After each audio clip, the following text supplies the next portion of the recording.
Hello बच्चों, welcome back to my channel. कैसे हैं आप सब लोग। यूपीएससी असिस्टेंट अकाउंटेंट ऑडिटर की एग्जाम डेट आ चुकी है। जैसे कि प्रीवियस वीडियो मैंने बताया है आपको, अगर आपने वीडियो नहीं देखी है तो देख लीजिएगा।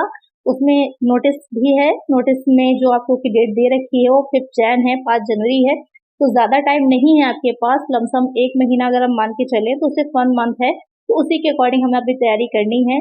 क्लासेस कंप्लीट हो चुकी थी आपकी। प्रैक्टिस सेट भी मैंने काफी सॉल्व करवाए थे। कंप्यूटर के भी का प्रैक्टिस सेट इसके आ रहे थे। अब हम फिर से इसकी जो है प्रैक्टिस सेट स्टार्ट कर रहे हैं, जिससे कि जो भी हमने पढ़ा था उसको अच्छे से हम रिवीजन कर सकें। और अगर कोई टॉपिक आपको डिफिकल्ट लग रहा है तो कमेंट कर दीजिएगा, उस पर एक अलग से वीडियो भी आ जाएगी क्लासेस की वीडियो में ही, तो उसको आप मुझे कमेंट कर दीजिएगा।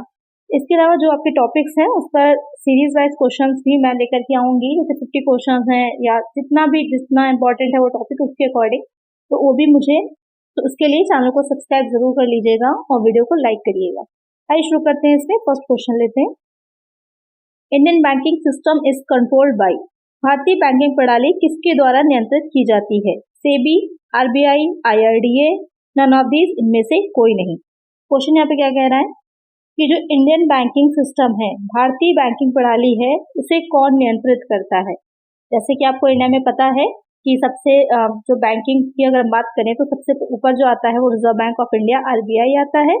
उसके बाद आप उसका एसबीआई जो है उसका सहायक बैंक की तरह ही समझ लीजिए। उसके बाद बहुत से कॉमर्शियल बैंक्स आ जाते हैं, और इसके अलावा जो आपके नॉन प्रॉफिटेबल वाले हैं बहुत से तरह के बैंक्स आ जाते हैं। इसके बाद प्राइवेट सेक्टर में भी जो बैंक चल रहे हैं वो सब आ जाएंगे यहाँ पर। तो यहाँ पर क्या कह रहा है कि किसके द्वारा नियंत्रित करता है। सेबी करता है, आरबीआई या फिर आईआरडीए। तो यहाँ पर इसे आरबीआई ही नियंत्रित करता है। रिजर्व बैंक ऑफ इंडिया के द्वारा ही ये रेगुलेट की जाती है, क्योंकि ये सबसे बड़ा बैंक, मेन सेंट्रल बैंक है ही आरबीआई आप लोग हमारे देश में, हमारे भारत का। और ये कब स्थापित हुआ था तो 1935 में, 1935 में इसकी स्थापना हुई थी। और इसका जो राष्ट्रीयकरण हुआ था, नेशनलाइज जो किया गया था, ये भी ध्यान में रखिएगा। क्वेश्चन पूछ सकता है आपसे। नेशनलाइज जो किया गया था 1949 में किया गया था, 1 जनवरी। डेट भी याद रखिएगा, कभी कभी डेट में फंसा देते हैं। यहाँ पर आपका 1949 लिखा होगा, यहाँ पर डेट चेंज कर देगा। तो 1 जनवरी 1949 को ये नेशनलाइज किया गया था, राष्ट्रीयकृत हुआ था। रिजर्व बैंक ऑफ इंडिया जो है वो कंट्रोल करता है रेगुलेटरी सिस्टम को, इंडियन बैंकिंग रेगुलेटरी सिस्टम को। चलिए नेक्स्ट क्वेश्चन है। A cheque is a kind of, cheque एक प्रकार का प्रॉमिसरी नोट है, वचन पत्र है, बैंक ड्राफ्ट है, बिल ऑफ एक्सचेंज है, विनिमय पत्र, या फिर डिमांड ड्राफ्ट, मांग ड्राफ्ट है। तो चेक क्या है। Cheque is a kind of, cheque एक प्रकार का क्या होता है, बिल ऑफ एक्सचेंज होता है, विनिमय पत्र होता है। विनिमय पत्र क्या होते हैं, तो बिल ऑफ एक्सचेंज जो होता है एक शर्त रहित, यानी कि इसमें प्रॉमिस नहीं होता, किसी तरह की कोई शर्त नहीं होती, एक इस तरह का पत्र होता है। चेक आप सबने देखा ही होगा बैंक में, आपका अगर पासबुक होगी तो अगर आप उसके बाद आप एप्लीकेशन देते हैं। अब तो प्राइवेट बैंक में तो साथ में ही चेकबुक भी इशू कर दी जाती है। अगर नहीं की गई है तो एप्लीकेशन देकर के आप इशू करवा सकते हैं। तो वो चेक होता है। चेक में क्या करते हैं, हम हमें किसी के नाम पर लिख सकते हैं, और बैंक जो होता है जब जाके बैंक में उसको सबमिट करेगा तो वहां पर बैंक हमारे अकाउंट से, जो भी आपका अकाउंट है उससे ट्रांसफर कर देता है दूसरे व्यक्ति के अकाउंट में, जिसको कि चेक हमने दिया है, जिसके नाम पर चेक लिखा गया है। तो टाइप्स होते हैं अलग अलग चेक के, आपको पता ही होगा। बेरर चेक होता है, कॉस्ट चेक होता है, अलग अलग तरह के होते हैं। तो यहाँ पर क्या है, चेक क्या है, एक चेक बिल ऑफ एक्सचेंज है, यानी कि भुगतान करने की एक तरीका है, जो पेमेंट कर रहे हैं उसका एक तरीका होता है। तो एक आंसर क्या हो जाएगा, ऑप्शन सी हो जाएगा। और एक चीज और आती है कि इसमें अगर बात की जाए कि कितने पक्ष होते हैं, कितने साइड होते हैं, तो पक्ष की अगर बात करें तो 3 होते हैं, 3 पार्टीज इसमें शामिल होती हैं, या इस तरह से कह सकते हैं कि 3 पक्ष होते हैं इसके। कौन कौन सा होता है, पहला जो होता है वो कौन हो जाता है, आहर्ता हो जाता है। पहला इसका पक्ष की अगर बात करें, आहर्ता होता है पहला।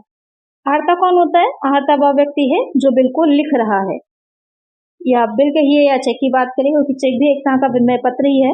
तो बिल ऑफ एक्सचेंज यानी कि जो बिल को लिख रहा है वो आहर्ता हो जाता है। और दूसरा व्यक्ति कौन होता है, इसी से मिलता जुलता आहर्ती हो जाता है दूसरा व्यक्ति। अब आहर्ती कौन होता है, आहर्ती हो जाएगा कि वह व्यक्ति जो अपनी बिल पर स्वीकृति देता है, जो एक्सेप्ट करता है उसको, वो आहर्ती हो जाता है। और तीसरा कौन हो जाता है, प्राप्तकर्ता, जिसको कि प्राप्त हो रहा होगा वो व्यक्ति बन जाएगा प्राप्तकर्ता। यानी कि कोई तीसरा व्यक्ति या खुद आहर्ता भी हो सकता है जो बिल का भुगतान प्राप्त करता है, या जिसको बिल का भुगतान मिलेगा वो स्वयं भी हो सकता है। तो इस प्रकार तीन पार्टीज होती हैं इसमें, बिल ऑफ एक्सचेंज की बात की जा रही है, इसमें तीन पार्टीज होती हैं। तो आपको समझ में आ गया होगा अच्छे से चेक के बारे में और बिल ऑफ एक्सचेंज के बारे में। चलिए नेक्स्ट क्वेश्चन है, when was WWW world wide web, इसकी फुल फॉर्म है ये, आपको पता ही होगी, डेवलप। कब ये इसकी खोज की गई थी, कब ये डेवलप किया गया था? 1970 में, 1990 में, या फिर 19 यहाँ पर 89 होगा, 84 नहीं होगा, यहाँ पर 1989 होगा, या फिर 1999 में। तो कब इसकी स्थापना की गई थी? तो इसकी ये डेवलप हुआ था 1989 में। किसने किया था? तो टिम बर्नर्स-ली ने किया था। नाम भी ध्यान में रखिएगा, पूछ सकता है क्वेश्चन ये भी कि किसने की थी, तो टिम बर्नर्स-ली ने की। करेक्ट आंसर क्या हो जाएगा? 1989 हो जाएगा। चलिए नेक्स्ट क्वेश्चन है, what are the applications of computer in accounting, लेखांकन में कंप्यूटर का क्या प्रयोग है? To record all business transaction, सभी व्यवसायिक लेन देनों का लेखा करना। To prepare various types of ledger, सभी विभिन्न प्रकार के लेजर खाते तैयार करना। टू प्रिपेयर फाइनेंशियल स्टेटमेंट्स, वित्तीय विवरणों को तैयार करना, या फिर ऑल ऑफ द अबव, तो सभी। तो यहाँ पर कंप्यूटर जो है, अब क्योंकि आपको पता है एडवांस अकाउंटिंग भी आ गई है, तो कंप्यूटराइज्ड अकाउंटिंग का यूज अब किया जाता है, यानी कि जो भी हम रिकॉर्ड्स रखते हैं वो मैनुअली ना रख करके कंप्यूटर के थ्रू रखे जाते हैं, क्योंकि वहाँ पे बहुत इजी हो जाता है। जब आप कंप्यूटर के थ्रू एंट्री करते हैं, जैसे कि टैली बहुत से लोगों को आता होगा, टैली को काम करना, तो आप उसके थ्रू अगर करते हैं एंट्री, तो एक आपने एंट्री करी, यानी कि पहले आपको कंपनी बनानी होती है, कंपनी क्रिएट करनी होती है उसके ऊपर। उसके बाद जो भी व्यक्ति हैं जिनका भी आप अकाउंट बनाना चाह रहे हैं, उनके अकाउंट बनाए जाते हैं, उसके बाद आप एंट्री करते हैं उनकी। तो वहाँ पर जब एंट्री आप कर देते हैं, तो एक एंट्री करने से आपको सारी चीजें बन जाती हैं, अलग अलग आपको कुछ नहीं बनाना है, ना ही आपको अलग बैलेंस शीट तैयार करनी, प्रॉफिट एंड लॉस अकाउंट बनाना, कुछ भी नहीं बनाना, एक क्लिक पर सारी चीजें आपको मिल जाएंगी। तो बहुत ही इजी हो जाता है जब हम कंप्यूटर के थ्रू अकाउंटिंग करते हैं। और फिर वहाँ पर जो अर्थमेटिकल मिस्टेक्स होती हैं, अंगगणितीय गलतियां होती हैं हम लोगों से कैलकुलेट करने में, तो वहाँ वो नहीं होती। अगर आपने गलत इनपुट दिया तो गलत परिणाम आएगा, रिजल्ट गलत आएगा, लेकिन अगर आपने इनपुट सही दिया है तो रिजल्ट करेक्ट आएगा।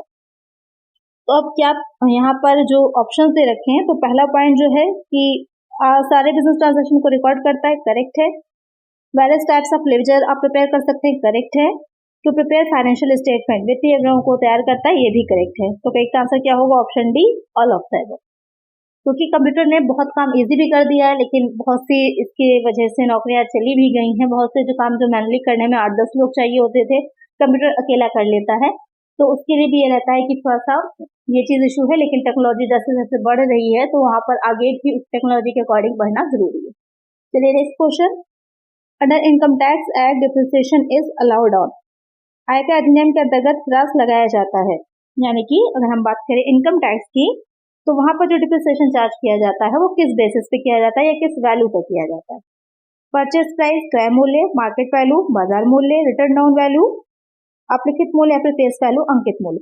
तो जब भी इनकम टैक्स वर्ड जुड़ा हो तो ये ध्यान में रखिएगा, जो भी टैक्स लगाया जाए, जो भी डिप्रिसिएशन चार्ज किया जाएगा, वो रिटर्न डाउन वैल्यू या शॉर्ट में इसको WDV भी लिखा हो सकता है, इसके बेसिस पर ही चार्ज किया जाता है। तो सही आंसर क्या होगा? ऑप्शन सी हो जाएगा।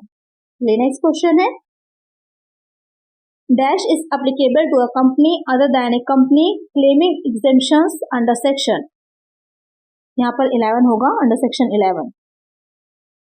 धारा 11 के तहत छूट का दावा करने वाले कंपनी के अलावा किसी अन्य कंपनी पर लागू होता है। ITR 4, ITR 6, ITR 5, ITR 3। ITR क्या है? ITR की फुल फॉर्म हो जाती है इनकम टैक्स रिटर्न जो भरा जाता है, उसको शॉर्ट में ITR बोला जाता है। तो यहाँ पर क्या कह रहा है कि धारा 11 के तहत जो छूट का दावा करती हैं कंपनियां, यानी जो सेक्शन 11 है इनकम टैक्स एक्ट का, उसमें जो कंपनी छूट ले रही हैं उनके अलावा बाकी कंपनियां होती हैं, वो कौन सा ITR फिल करती हैं? तो कौन सा ITR वो भरती हैं? वो ITR 6 भरती हैं। करेक्ट आंसर होगा ऑप्शन बी। अब क्वेश्चन ये आता है कि जो सेक्शन 11 है, इस सेक्शन 11 में कौन सी कंपनीज आती हैं? तो सेक्शन 11 जो आपका है उसमें आती हैं ऐसी कंपनीज जो कि चैरिटी के लिए, धर्मार्थ संस्थाएं जो होती हैं या धार्मिक उद्देश्यों के लिए जो संस्थाएं बनाई जाती हैं, वो आती हैं। इस वजह से उनको धारा 11 या सेक्शन 11 में छूट दी जाती है। आपको समझ में आ गया होगा। अगर क्वेश्चन ये पूछता है कि सेक्शन 11 में कौन सी कंपनीज आती हैं, जो धर्मार्थ संस्थाएं होती हैं, रिलीजियस ऑब्जेक्टिव से जो संस्थाएं बनाई जाती हैं, जो सोसाइटीज क्रिएट की जाती हैं, वो हो जाएंगी सेक्शन 11 में। और बाकी सभी कंपनियां जो ITR फिल करेंगी वो ITR 6 हो जाएगा। चलिए नेक्स्ट क्वेश्चन है, hire purchase system is govern by, क्रय क्रय प्रणाली किसके द्वारा शासित होती है?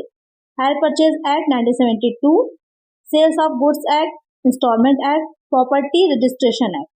क्वेश्चन क्या कह रहा है कि जो हायर परचेज सिस्टम होता है, क्रय क्रय प्रणाली, इसको मैं आप लोग को पढ़ा भी चुकी हूँ जो क्लासेस की वीडियो है, तो वहां पर इंस्टॉलमेंट पेमेंट सिस्टम और हायर परचेज सिस्टम क्या होता है, क्या डिफरेंस होता है दोनों के बीच में, ये मैं आप लोग को वहां अच्छे से पढ़ा चुकी हूँ।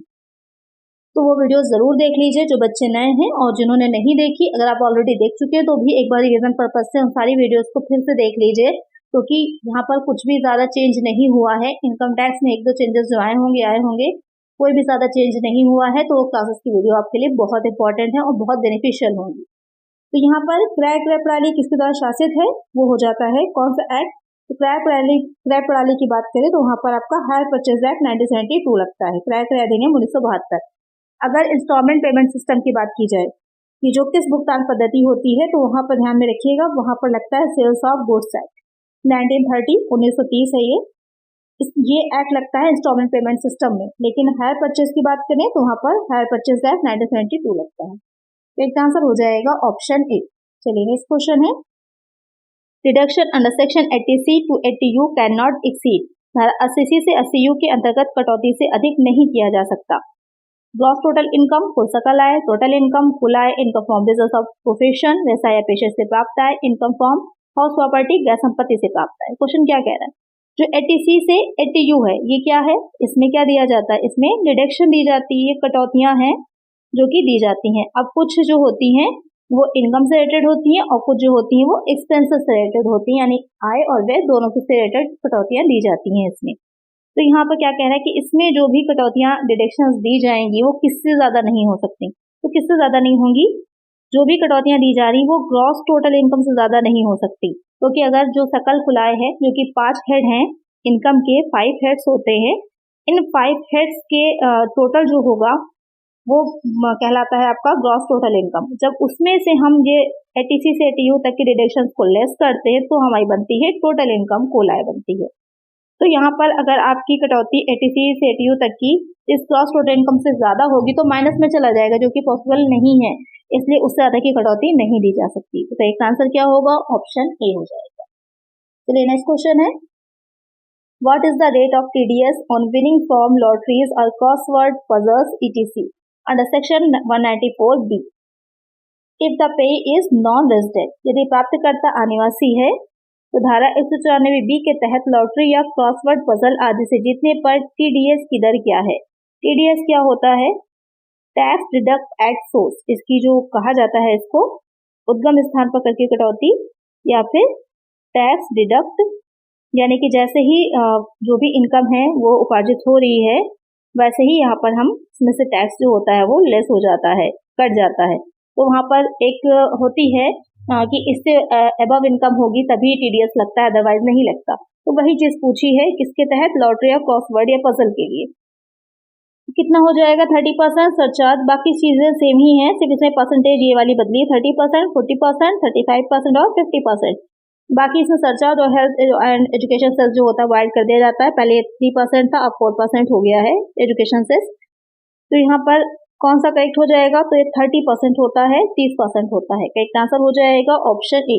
जब भी लॉटरी की क्रॉसवर्ड पजल की बात की जाएगी तो यहाँ पर आपका आंसर 30% ही होगा, क्योंकि इसका 30% ही टैक्स लगाया जाता है जब हम ओवरऑल टैक्सेशन निकाल रहे होते हैं वहां पर भी। तो एक आंसर क्या हो जाएगा, ऑप्शन ए हो जाएगा। चलिए नेक्स्ट क्वेश्चन है, in which country the concept of goods and services tax it's taken from which country? वस्तु और सेवा कर जो है इसकी अवधारणा किस देश से ली गई थी? कनाडा से, यूनाइटेड स्टेट अमेरिका से, ब्रिटेन से, जर्मनी से। तो यहाँ पर जो GST है, गुड्स एंड सर्विसेज टैक्स, ये जो फुल फॉर्म लिखी हुई है, तो इसकी कॉन्सेप्ट कहाँ से लिया गया था, किस देश से लिया गया था? तो इसका कॉन्सेप्ट जो लिया गया है वो कनाडा से लिया गया है। एक आंसर क्या हो जाएगा, ऑप्शन ए हो जाएगा। चलिए नेक्स्ट क्वेश्चन लेते हैं, which section of the income tax act 1961 deals with interest on refund? आयकर अधिनियम 1961 की धारा की कौन सी धारा है जो रिफंड पर ब्याज से संबंधित है, यानी कि जो रिफंड हो रहा है उस पर जो इंटरेस्ट लग रहा है उससे रिलेटेड होगी? 244A या फिर 244, 240 या 20A, कौन सी हो जाएगी? जो रिफंड से रिलेटेड होती है सेक्शन वो हो जाती है 244 सबसेक्शन ए हो जाती है। एक आंसर क्या हो जाएगा, ऑप्शन ए हो जाएगा। तो इस तरह के क्वेश्चन बहुत पूछे जा सकते हैं। इसके लिए अलग से भी मैं आप लोग के लिए वीडियोस लेकर आ जाऊंगी, जो इनकम टैक्स की है 100 क्वेश्चन की सीरीज रहेगी, या फिर अकाउंटिंग की, या फिर जो है जो ऑडिटिंग से रिलेटेड क्वेश्चन पूछे जा सकते हैं, तो 100 क्वेश्चन की सीरीज रहेगी। तो वहां पर आपको और ज्यादा क्वेश्चन प्रैक्टिस के लिए मिल जाएंगे अलग अलग सब्जेक्ट वाइज। चलिए नेक्स्ट क्वेश्चन है,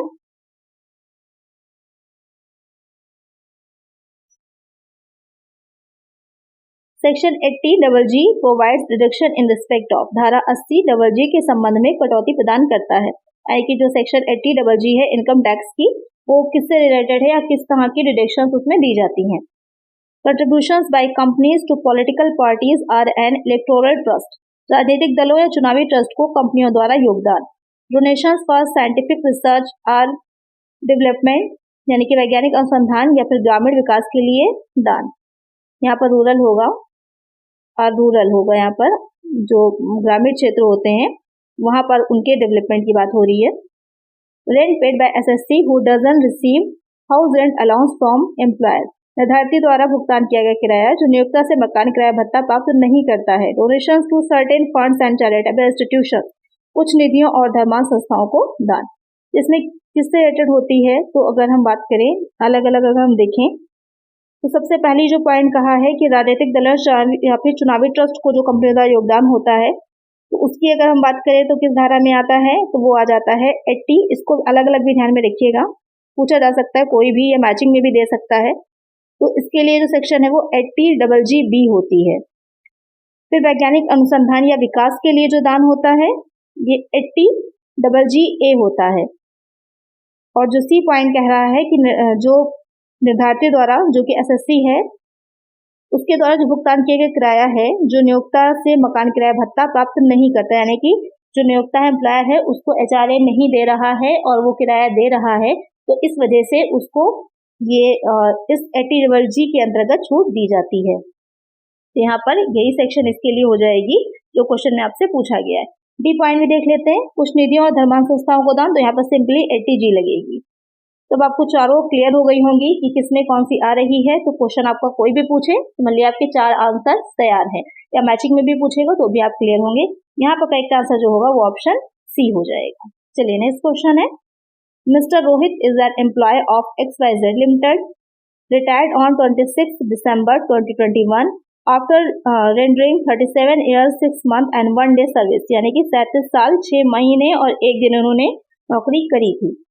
If Mr. Rohit is covered under payment of GST Act 1972, count the completed years of serving for the purpose of computing gratuity। Simple से आपको समझा देती हूँ। यहाँ पे ये क्वेश्चन कह रहा है कि जो मिस्टर रोहित हैं उन्होंने XYZ जो थी कंपनी, एक XYZ लिमिटेड थी, वहां पर काम कर रहे थे। उन्होंने वहां पर 37 साल 6 महीने और 1 दिन के लिए काम किया है। अब वो रिटायर हो गए हैं और वो GST भुगतान अधिनियम 1972 के अंतर्गत आते हैं।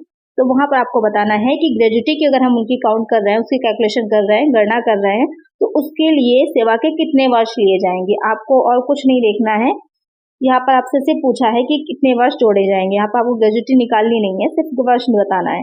तो यहाँ पर 2 पॉइंट बनते हैं, एक GST भुगतान अधिनियम में जो आ रहे हैं और जो नहीं आ रहे हैं। तो यहाँ पर जो आ रहे हैं की अगर बात की जा रही है, तो जो भी एम्प्लॉय होते हैं जो इस अधिनियम के अंतर्गत आते हैं, तो अगर उन्होंने 6 महीने से एबव की उनकी जो होती है, 6 महीने से ज्यादा का काम किया होता है, तो उससे नौकरी के पूरे वर्षों में कितना लिया जाता है। तो यहाँ पर उन्होंने कहा 6 महीने और 1 दिन, 6 months and 1 day सर्विस रही है, यानी कि 1 दिन एक्स्ट्रा किया उन्होंने, तो वो 1 दिन की वजह से उनकी पूरी जो मानी जाएगी। तो यहाँ पर जो इनकी पूरी मानी जाएगी कि कितना इन्होंने टाइम पीरियड रहा है इनका, तो 38 ईयर्स का माना जाएगा। करेक्ट आंसर हो जाएगा ऑप्शन बी। ये 6 मंथ से ज्यादा है, इसलिए इसको पूरा 1 वर्ष 1 ईयर माना गया है और इसमें ऐड कर दिया गया, तो 38 ईयर्स लिया जाएगा। करेक्ट आंसर क्या हो जाएगा, ऑप्शन बी हो जाएगा। तो इस तरह के क्वेश्चन, सिर्फ इतना लंबा चौड़ा क्वेश्चन आपको कंफ्यूज करने के लिए दिया गया था। क्वेश्चन में कुछ नहीं है, बस आपको रूल पता होना चाहिए कि GST भुगतान अधिनियम का रूल क्या होता है, किस तरह से उसको लगाया जाता है। इस पर एक वीडियो मैं लेकर के आ जाऊंगी जिसमें कि आपको इसका पेंशन है या ग्रेजुटी है उससे रिलेटेड चीजें समझा देंगे कि कैसे निकाला जाता है, क्योंकि क्वेश्चन इससे बन रहे हैं। तो वो भी चीजें आप लोग देख लीजिएगा कि क्या रूल होता है, कैसे निकाला जाता है। सर्टिफिकेट तो नहीं आएगा, लेकिन कुछ क्वेश्चन उसमें इंक्लूड कर लेंगे जिससे कि आपको वो भी क्लियर हो जाए। तो उस पर एक वीडियो जल्दी आएगी। चलिए नेक्स्ट क्वेश्चन है, ATM, debit card, credit card, metro card, etc is the common name. जो ATM, debit card, credit card या फिर मेट्रो कार्ड होता है आदि का सामान्य नाम है। Master card, visa card, smart card, electronic card. इसको किस नाम का कार्ड कहा जाता है? बहुत ही सिंपल सा है, सभी को पता होगा, इसे स्मार्ट कार्ड कहा जाता है। एक आंसर क्या हो जाएगा? ऑप्शन सी हो जाएगा। क्योंकि आज के टाइम में ये सारी चीजें ही ज्यादा चल रही हैं। अब प्लास्टिक मनी का ही टाइम आ चुका है। लोग क्योंकि ऑफलाइन पेमेंट अब नहीं किया जाता, तो ज्यादा हम लोग ऑनलाइन पेमेंट की तरफ ज्यादा अट्रैक्ट हो रहे हैं, क्योंकि कभी कभी ये होता है डिस्काउंट भी ज्यादा मिल जाता है, और दूसरी बात ये होता है कैश कैरी नहीं करना पड़ता, तो इसलिए थोड़ा सा इजी हो जाता है।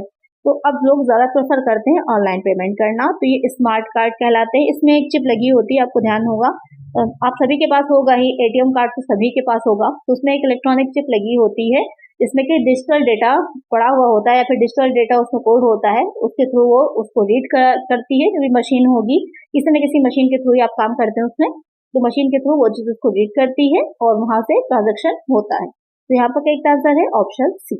चलिए नेक्स्ट क्वेश्चन है, dash is the first and last state in India to implement GST। GST लागू करने वाला भारत का प्रथम तथा अंतिम राज्य है। यहाँ पर आपसे दोनों पूछे हैं, जो पहला राज्य है और अंतिम राज्य है, दोनों राज्य पूछे गए।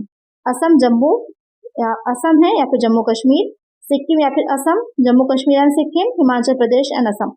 अब यहाँ पे ध्यान में रखिएगा कि आप सीरियल ना गड़बड़ कर दीजिए। प्रथम राज्य यहाँ पर जो फर्स्ट में होगा, उसके बाद कॉमा के बाद अंतिम राज्य हो जाएगा। तो अगर इसमें हम ध्यान से देखें कौन सा है, असम जो है वो पहला राज्य था, प्रथम राज्य, और जम्मू कश्मीर जो था वो अंतिम राज्य था। तो करेक्ट आंसर क्या हो जाएगा? ऑप्शन ए हो जाएगा। तो इस तरह से क्वेश्चंस भी आते हैं, तो वहां पर आपको अच्छे से समझ में आना चाहिए। इस पर GST पर एक वीडियो मैं लेकर के आई थी, जहाँ पर मैंने आप लोग को उसके बारे में बताया था, और कुछ क्वेश्चंस भी अलग से इसके मैं करवा दूंगी, जिससे क्या कि प्रैक्टिस अच्छी हो जाए। चलिए नेक्स्ट क्वेश्चन है, the name of India's first banking robot is. Bharat के पहले बैंकिंग रोबोट का नाम है राधा, रश्मि, लक्ष्य या फिर लक्ष्मी। तो यहाँ पर जो पहला बैंकिंग रोबोट है इंडिया का, उसका क्या नाम है? ये भी बहुत अच्छा क्वेश्चन है। इसका नाम है लक्ष्मी। क्योंकि ये जो सिटी यूनियन बैंक है, उन्होंने 2016 में पहला जो लक्ष्मी रोबोट था वो लॉन्च किया था। ये समझ लिया एक आर्टिफिशियल इंटेलिजेंस वाला रोबोट है। तो AI से रिलेटेड क्वेश्चन आजकल बहुत पूछे जा रहे हैं, क्योंकि AI का चलन काफी बढ़ रहा है, तो ये क्वेश्चन पूछा जा सकता है। तो AI से रिलेटेड जो कंप्यूटर में सीरीज मैंने अलग से आप लोगों को करा रही हूँ, अभी चल रही है, उसमें मैंने बहुत से क्वेश्चन AI से रिलेटेड इंक्लूड किए हैं, तो उनको जरूर देख लीजिए, क्योंकि वहां पर वो क्वेश्चंस पूछे जा सकते हैं और इम्पोर्टेंट है। लिंक आपको इस वीडियो के डिस्क्रिप्शन में मिल जाएगा। चलिए नेक्स्ट क्वेश्चन लेते हैं, विच of the following factors would likely affect the quantity and content of auditors working papers। इनमें से कौन सा कारक लेखा परीक्षा के कामकाजी दस्तावेजों के प्रमाण और सामग्री को सबसे कम प्रभावित करेगा? The assessed level of control risk, नियंत्रण जोखिम का मूल्यांकित स्तर, the possibility of peer review, सरसरी तौर पर समीक्षा की संभावना, the nature of auditor's report, लेखा परीक्षक की रिपोर्ट की प्रकृति, the content of management representation letter, बंधन के अभ्यावेदन पत्र की सामग्री। क्वेश्चन क्या कह रहा है यहाँ पर? अब यहाँ पर ये ऑडिटिंग से रिलेटेड क्वेश्चन आपके स्टार्ट हो गए हैं। इसमें क्या कह रहा है कि कौन सा कारक होगा जो लेखा परीक्षक, जो ऑडिटर होता है, उसके जो वर्किंग पेपर्स होते हैं उनको, यानी कि जो वर्किंग पेपर्स वो तैयार करता है अपने काम करने के लिए, या ऑडिट प्लान करने के लिए, अपने अच्छा से प्रोग्रामिंग करने के लिए, तो वहां पर उसकी को इफेक्ट करेगी चीज, वो कौन सी होगी? तो आपकी हो जाती है the nature of auditor's report. ये किस तरह की लेखा परीक्षक की रिपोर्ट की प्रकृति है, कैसी रिपोर्ट है उसकी। यहाँ पर ये चीज इंपॉर्टेंट होती है कि जो भी वो तैयार कर रहा है, अपने जो डॉक्यूमेंट होते हैं उसके अकाउंटिंग से रिलेटेड है, या फिर स्टैटिस्टिक्स के रिकॉर्ड होते हैं, या फिर अपनी पर्सनल उसके कुछ नोट्स होते हैं, टिप्पणियां होती हैं, या जो उसने इंटरव्यू लिए हैं, जो या फिर उसने जो पूछताछ करी है, इन्वेस्टिगेशन करी है, वो सारी चीजों से रिलेटेड इसमें स्रोत होते हैं, जानकारियां होती हैं। तो डिपेंड करता है कि लेखा परीक्षक की किस तरह की रिपोर्ट है, कैसी उसने रिपोर्ट अपनी तैयार करी है, ये सारी चीजों पर प्रभाव डालती है। एक आंसर हो जाएगा option C. Generally audit is conducted for the period of, सामान्यतः अंकेक्षण डैश की अवधि के लिए किया जाता है, 1 year, 2 year, 3 year, uncertain period. Question क्या कह रहा है, जो ऑडिट किया जाता है उसका टाइम पीरियड क्या रहता है, कितनी टाइम की अवधि के लिए किया जाता है? तो आपको पता है जो लेखांकन अकाउंटिंग का काम होता है वो 1 वर्ष के लिए होता है, और ऑडिट भी जो होता है वो 1 ही वर्ष के लिए होगा, क्योंकि जब जो फाइनल अकाउंट्स तैयार कर लिए जाते हैं, उनके तैयार हो जाने के बाद ही ऑडिट का काम शुरू होता है। तो प्रॉब्ली या फिर तो ये आपका 1 ईयर का ही रहेगा। एक आंसर हो जाएगा ऑप्शन ए। नेक्स्ट क्वेश्चन है the arrangement of accounting work under which of the work of one person comes under another is known as. लेखांकन कार्य की व्यवस्था जिसके अंतर्गत एक व्यक्ति का काम दूसरे के अधीन आता है उसे निम्न के रूप में जाना जाता है। यानी कि एक व्यक्ति जो काम करता है वो दूसरे के अंडर में करता है, यानी कि दूसरा उसे जांच लेता है, तो वो काम क्या कहलाएगा? इंटरनल कंट्रोल, आंतरिक नियंत्रण, इंटरनल ऑडिट, आंतरिक लेखा परीक्षा, इंटरनल चेक, आंतरिक जांच, मैनेजमेंट ऑडिट, प्रबंधन लेखा परीक्षा। तो एक व्यक्ति द्वारा जो काम किया जाएगा दूसरा व्यक्ति के अधीन होगा, वो उसे चेक कर लेगा, तो इस तरह का जो काम होता है उसे कहा जाता है, वो मेनली आपका आ जाएगा इंटरनल चेक में, आंतरिक जांच में। एक आंसर क्या हो जाएगा? ऑप्शन सी हो जाएगा। ये इस तरह का क्वेश्चन बहुत पूछा जाता है कि इंटरनल कंट्रोल क्या है, इंटरनल ऑडिट क्या है, इंटरनल चेक क्या है, इस तरह के क्वेश्चन बहुत पूछे जाते हैं। तो एक का काम दूसरा जब के अधीन है, दूसरा उसको जांच रहा है, तो वो कहलाता है इंटरनल चेक। इसमें ये रहता है कि गलती शुद्धता भी रहती है और कोई किसी तरह की गलती या फिर छूट जाने की कोई संभावना नहीं रहेगी। चलिए नेक्स्ट क्वेश्चन है internal check means practically a continuous internal audit carried on by the staff by means of which the work of each individual is independently checked by other members of the staff. This is defined by. ये आपकी आंतरिक जांच जो अभी से previous question रहा है उसी के बारे में ही समझिए। डिफिनेशन पूरी तरह से उन्होंने बताई हुई है कि एक व्यक्ति स्टाफ का काम करेगा, दूसरा उसको जांच लेगा, तो उस तरह की प्रक्रिया क्या कहलाती है। और ये डिफिनेशन है, आपको बताना है किसकी डिफिनेशन है, FRM डिकोला की या फिर LR डिक्सी की, अर्नाल्ड W जॉनसन की, या फिर इनमें से कोई नहीं। तो किसकी डिफिनेशन है ये आपकी हो जाएगी FRM डिकोला की डिफिनेशन है। और डिफिनेशन में आपको कुछ नहीं करना है, तो याद ही करनी है, तो नोट कर लीजिएगा अपने पास, उसको याद कर लीजिएगा कि किसकी डिफिनेशन है। चलिए नेक्स्ट क्वेश्चन है the branch auditor shall submit his report to the. शाखा लेखा परीक्षक अपनी रिपोर्ट डैश को प्रस्तुत करेगा।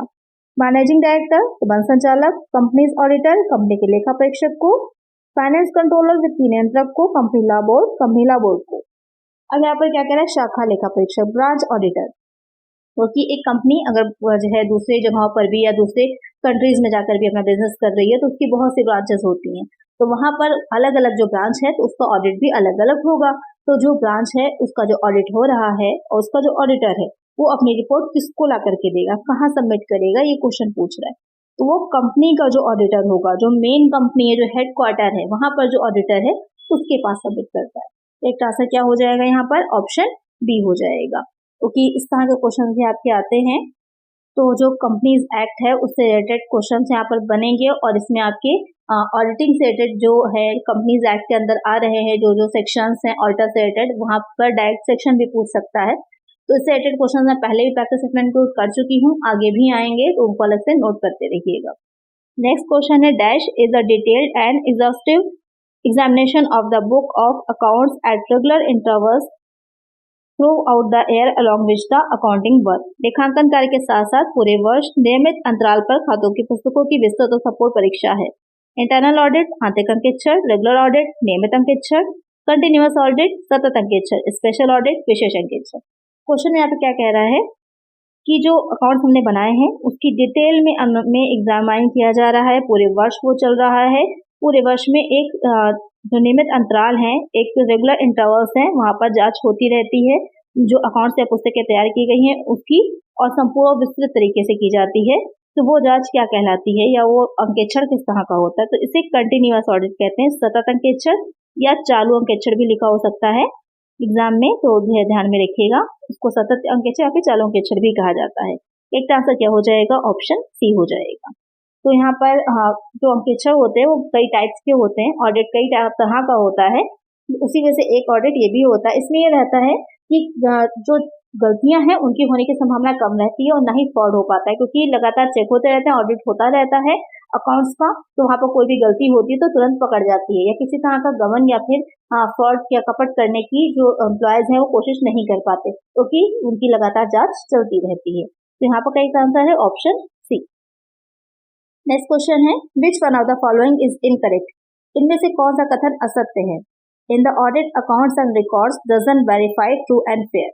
लेखा परीक्षा में खातों और अभिलेखों को सत्यतापूर्ण और निष्पक्ष ढंग से स्थापित नहीं किया जाता है। यहाँ पर कह रहा है कि कथन असत्य है, ये ध्यान में रखिएगा कि यहाँ पर आपको गलत ढूंढना है, सही नहीं। और पहला ही पॉइंट इसका गलत है कि कह रहा है कि लेखा परीक्षा जो ऑडिट होता है उसमें खातों में लेखों की सत्यतापूर्ण और निष्पक्ष ढंग से सत्यापित नहीं किया जाता है। तो यहाँ पर ऑडिटिंग का काम ही इसीलिए होता है कि ये देखा जा सके कि जो रिकॉर्ड्स रखे गए हैं उनमें कितनी सत्यता है, वो कितने वेरीफाई करना है कि वो ट्रू है, फेयर है या नहीं है। तो यही पॉइंट आपका गलत हो जाएगा, क्योंकि इसीलिए ऑडिट का काम होता ही है। बी भी देख लेते हैं। बी में कह रहा है कि audit is conducted in accordance with generally accepted auditing principle. Correct है। जो गैप होता है यानी कि जो आपकी ये जनरली एक्सेप्टेड ऑडिटिंग प्रिंसिपल्स होते हैं तो यहाँ पर उन्हीं के अकॉर्डिंग किया जाता है। करेक्ट है। An auditor shall evaluate accounting records preliminary on the basis of solid evidence. Correct है कि जो भी प्रमाणक होते हैं, जो एविडेंस होते हैं, उन्हीं के बेसिस पर मूल्यांकन का काम किया जाता है। करेक्ट है।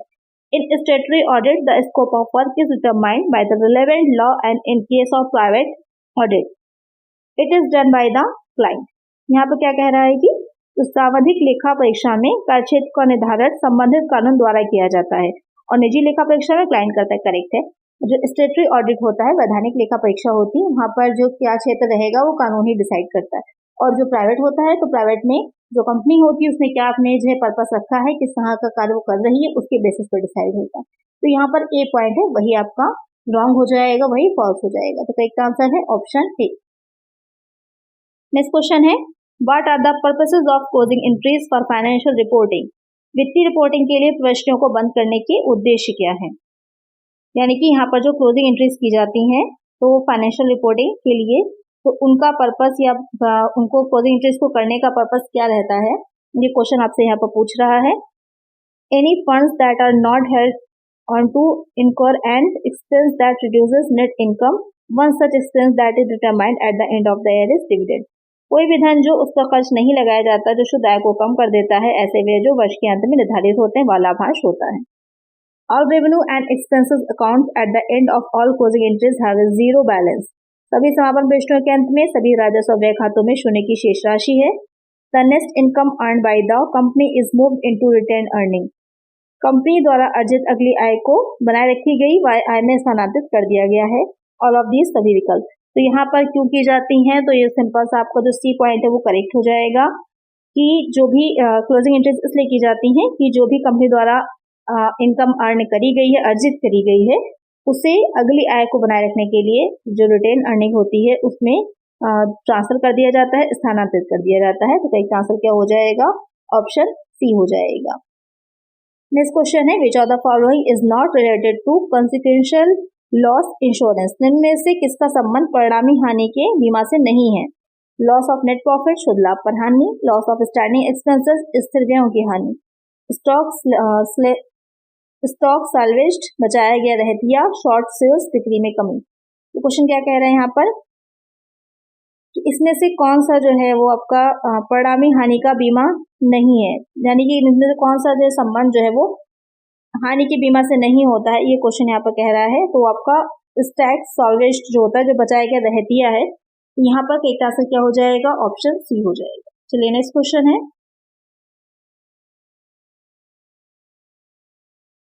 Under Presidency Town Insolvency Act 1909, salary due to a clerk is preferential liability to the extent of।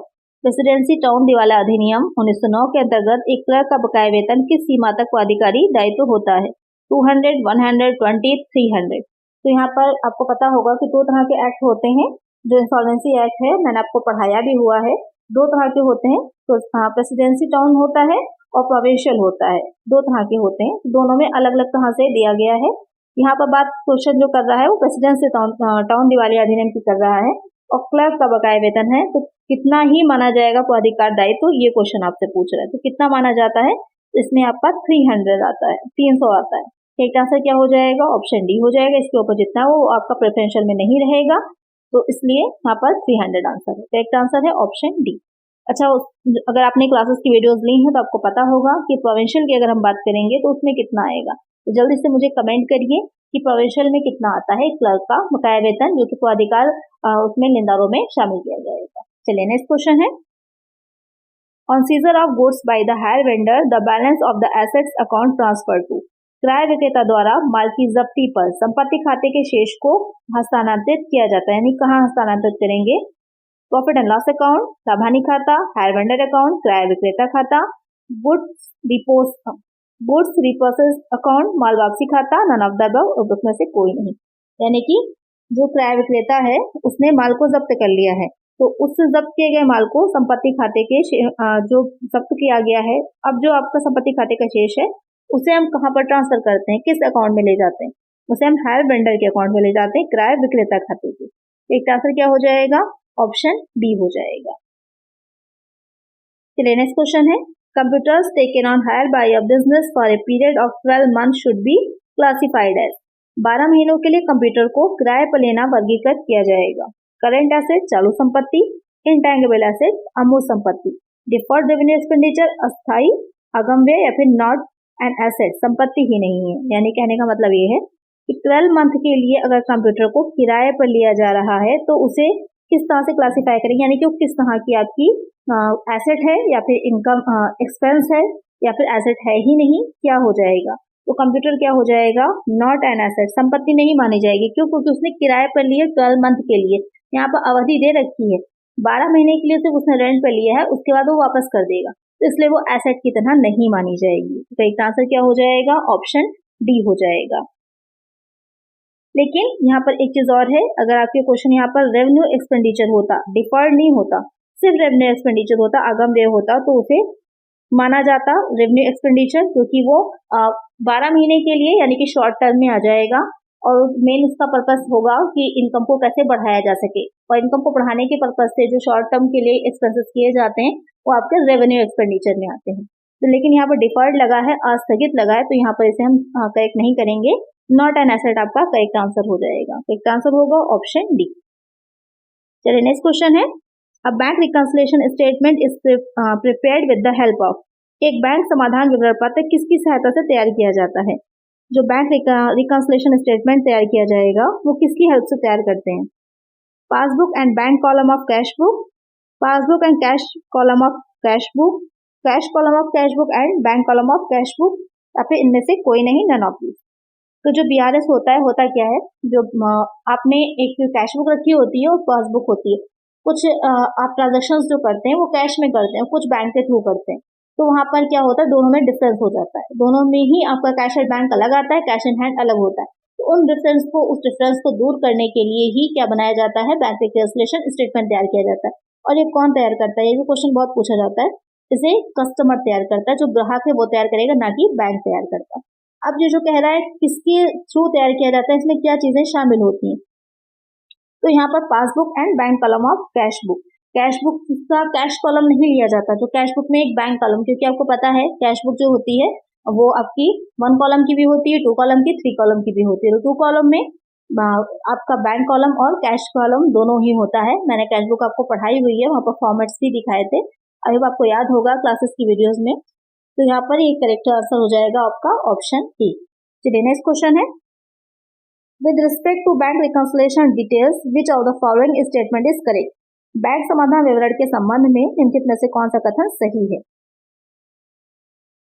Reserve bank of India prepare bank reconciliation statement, भारतीय रिजर्व बैंक जो है आरबीआई वो तैयार करता है बैंक समाधान विवरण। According to cash book bank overdraft means debit balance, रोकड़ बही के अनुसार बैंक ओवरड्राफ्ट का डेबिट बैलेंस होता है। Trial balance of document required for bank reconciliation, यहाँ पर एक बैंक होगा कंप्लीट। बैंक समाधान के लिए ट्रायल बैलेंस दस्तावेज आवश्यक है। Cheques deposited and cleared on the same date will have no effect on the bank and cash balance, एक ही तारीख को जमा और संशोधित किए गए चेक का बैंक और नकद बैलेंस पर प्रभाव नहीं पड़ेगा। तो यहाँ पर आपसे क्वेश्चन कह रहा है कि इसमें से कौन सा कथन राइट है, कौन सा स्टेटमेंट जो है वो करेक्ट है। तो कौन सा स्टेटमेंट करेक्ट है, इसका आंसर आप लोग मुझे कमेंट करिए। अभी मैंने इसके बारे में काफी चीजें आपको बताई कि बैंक रिकंसिलिएशन स्टेटमेंट क्या होता है, कौन तैयार करता है, सब कुछ आपको मैंने भी बताया है। तो इसका आंसर आप लोग मुझे जरूर से कमेंट करेंगे, सभी बच्चे बताएंगे। और इन 30 क्वेश्चंस में से कितने क्वेश्चंस आपके करेक्ट हुए हैं ये भी मुझे कमेंट सेक्शन में आप लोग जरूर बताइएगा।